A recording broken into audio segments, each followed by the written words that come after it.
Okay, ladies, today we are talking about manicures. So this is Cameo's own procedure. So we do things a little different from other places.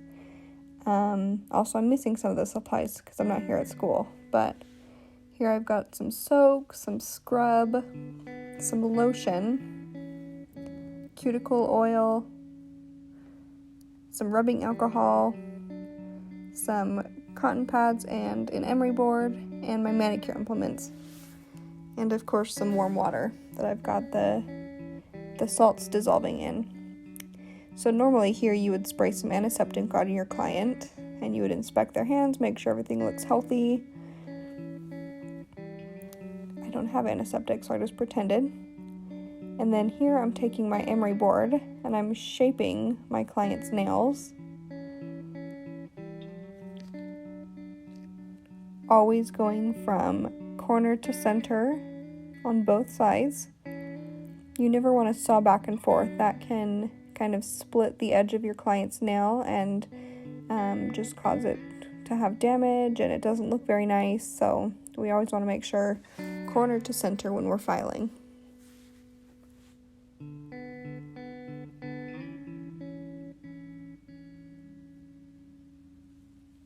And when filing, you always want to make sure that you're holding your client's finger like I am. It's called holding the sidewalls. So you just want to make sure that you've got a good grip on there and you're not gonna, kind of go crazy. So then you go ahead and soak your client's hand in the warm water with the moisturizing salts.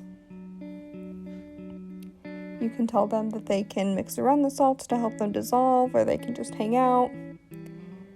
And then to dry, I always like patting motions. I feel like it feels a lot better than, scrubbing with a towel or something. So I just have them lay their hand flat and pat it. So here, normally you would apply cuticle remover, which again, I don't have because I'm not at school. And then you would go through and push your client's cuticles back gently.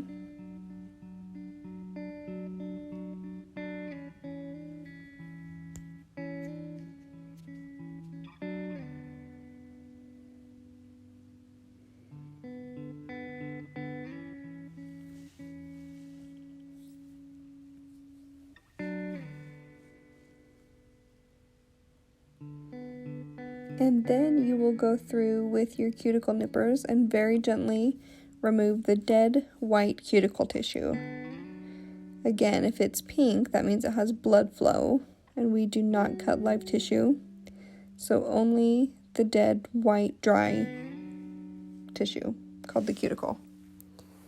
And when trimming cuticles with these nippers here, you want to make sure that you can see in the jaw. Oh, I'm just showing you here how to hold it. I realized I didn't do that. So you want to make sure that you're not going crazy or fast like that, like a lot of places do. I always like to make sure that I can see in the jaw of the nipper to see what I'm clipping off. If you can see in there, you can make sure that you're clipping only dead tissue, so you're not gonna, cut anything that's living.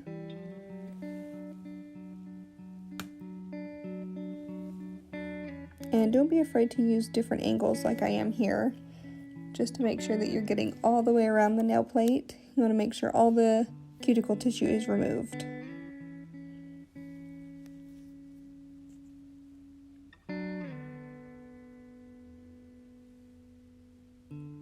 And if you can see, occasionally I'll kind of brush the nail to make sure that everything's detached and removed. So here I'm going to take a little bit of scrub in the palm of my hand, and then I'm just going to apply it to his hand.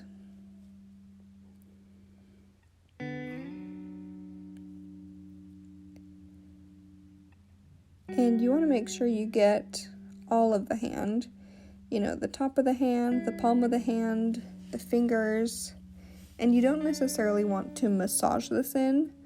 You just want to make sure you rub it in and exfoliate their skin. And here I just sent my client to go rinse all that scrub off in the sink.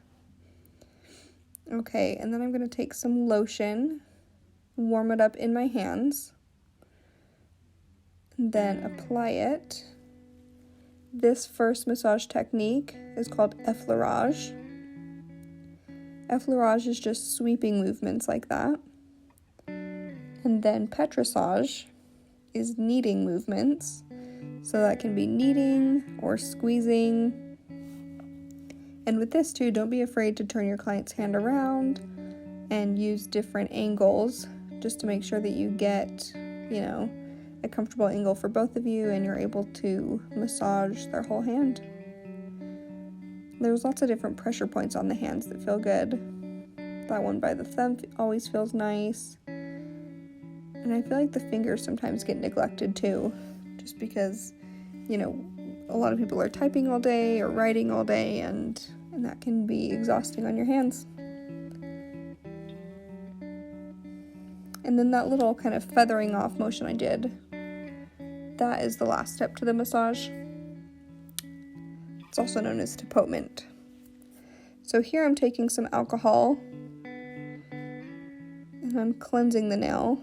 Normally this is where you would cleanse the nail and polish, but my client here did not want any, which is fine. So I'm just cleansing the nail plate and just making sure everything looks good and he's all good to go.